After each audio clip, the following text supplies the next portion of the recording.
Hello, everyone, and welcome back to the English Mastery Channel. I'm Emily, your American host, and today we are diving into a topic that can get you into some seriously funny or awkward situations. That's one way to put it, Emily. Hello, everyone. I'm Paul, your British counterpart for today's friendly battle. We're talking about those tricky, everyday items that have completely different names on my side of the pond versus yours. Exactly. It's the ultimate showdown. American English versus British English. We've gathered a list of common items, and by the end of this episode, you'll be navigating these tricky words like a pro, avoiding any, let's call them, wardrobe malfunctions of language. An excellent way to describe it.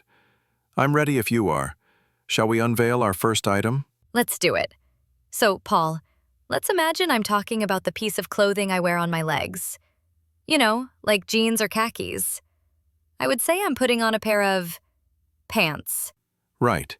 And this is where the comedy begins. Because in the UK, if you say you're wearing pants, you are proudly announcing to the world that you are wearing your underwear. Wait, seriously? So if I walk into a store in London and say, I'd like to buy some new pants, what are they going to show me? They will very politely direct you to the underwear section. They'll show you boxers, briefs, knickers, but definitely not what you're thinking of. The correct word you'd need for what you call pants is trousers. Trousers. Okay, that word sounds a little formal to me, like something my dad would wear to a business meeting. But it's better than accidentally asking a shop assistant about underwear. Absolutely. So, to be clear for everyone listening, in America, pants go on the outside. In Britain, pants go on the inside, and trousers go on the outside. A very important distinction if you ever compliment someone. Oh my gosh, I can just imagine. Hey, Paul, I love your pants. And you'd be thinking, I'd be thinking, that's a bit forward of you, Emily, but thank you for noticing my excellent choice of undergarments today. so if I were in the UK and said, I'm wearing a sweater today, would people understand? Yes, they would. It would just mark you as an American. It's not like the pants situation where it means something completely different. It's just not our word. Jumper is what you'll hear 99% of the time. Fascinating. Okay, item number 3, and very useful for a rainy day in London, I imagine. It's a waterproof jacket with a hood. I would call it a rain jacket. Very descriptive. Very descriptive, yes. We have a couple of names for this. The slightly more technical term might be an anorak. An anorak? That sounds like a species of Arctic bird or something. I would have absolutely no idea what you were talking about if you said that. It does have a certain sound to it. But the more common, everyday term is a Mac, which is short for Macintosh, after the inventor. It's quite a classic British term. A Mac, like the computer. So you'd say, it's raining, let me grab my Mac?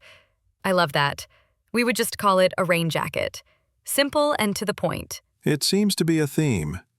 American English is very literal, and British English just makes up words for fun. It seems so. Okay, next on our list is a small square of cloth you use to wash your face or body in the shower. I call it a washcloth. Another very descriptive term. We would call that a flannel. A flannel? See, to me, flannel is a type of soft, warm fabric. You have flannel shirts, flannel pajamas. It's a material, not an object. I would never say, hand me the flannel. But we would. Just pass me the flannel, will you, is a perfectly normal thing to say in a British bathroom. If you asked for a washcloth, we'd figure it out. But it's another one of those words that would immediately flag you as a tourist. This is so useful for anyone planning a trip. Okay, let's head into the kitchen for our next item. You use this to fry eggs. A flat-bottomed pan. For my family, we'd almost always call this a skillet. A skillet? Now this is where it gets interesting. Mobile. I guess that makes sense because it's mobile, you carry it around, but cell phone comes from the cellular network it operates on. Both make sense, but they sound so different. It's true. But if you came to the UK and asked someone for their cell phone number, they would look at you with a blank stare for a second before the penny drops. It's always a mobile number. Good to know. Okay, let's talk footwear. Those athletic shoes you wear for sports or just for casual comfort. I have a few words for these. Sneakers or tennis shoes. Right. And we call them trainers. Trainers. This one always gets me. A trainer in America is a person. A personal trainer at the gym or someone who trains you for a job. It's a person, not a shoe. I can see how that would be confusing. I need to go buy a new trainer. You'd be thinking, is your old one not working out? But no, for us, they are trainers because you train in them. And we say tennis shoes even if we have no intention of ever playing tennis in them. And sneakers because you can sneak around in them quietly. I guess our words are a little strange, too.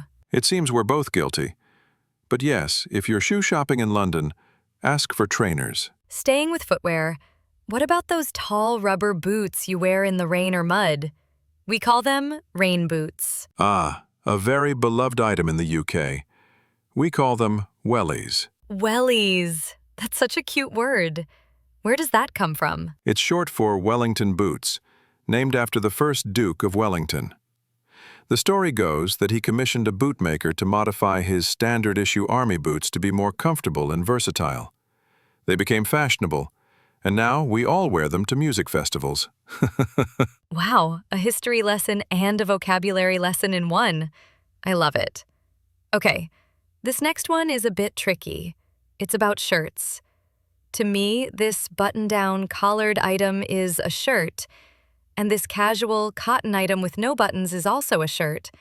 Maybe a t-shirt, but still a shirt. And this is a crucial difference. For us in Britain, a shirt must have buttons all the way down and a collar. Bonus item 1, a sweet, round, baked treat, often with chocolate chips. I call it a cookie. And we call that a biscuit. But this is a minefield. Because what you call a biscuit is something completely different for us. Right.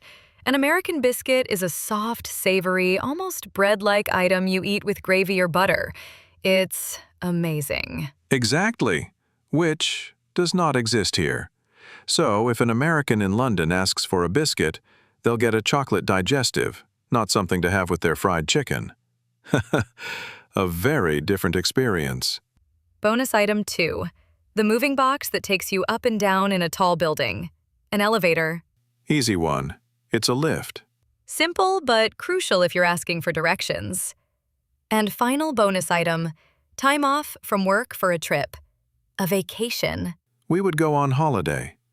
We use vacation sometimes for a very long trip, again because of American influence, but the default is always holiday. Where are you going for your summer holiday? Wow, my head is spinning with all these differences. Pants, jumpers, trainers, biscuits. It's like a whole new language sometimes. It can feel like it. But the beauty is, even if you get it wrong, people will usually understand. It's just fun to know the difference, and maybe even surprise a local with the right word. That's the perfect way to look at it. It's all part of the adventure of learning a language. You can't be afraid to make mistakes. Well said. And to everyone listening, we want to hear from you. What other words have confused you between American and British English? Drop them in the comments below. Yes, please do. Thank you all so much for joining our little language showdown today on the English Mastery channel. We hope you had as much fun as we did. Until next time, keep practicing and try not to get your pants in a twist. Oh, perfect ending. Goodbye, everyone. Bye for now.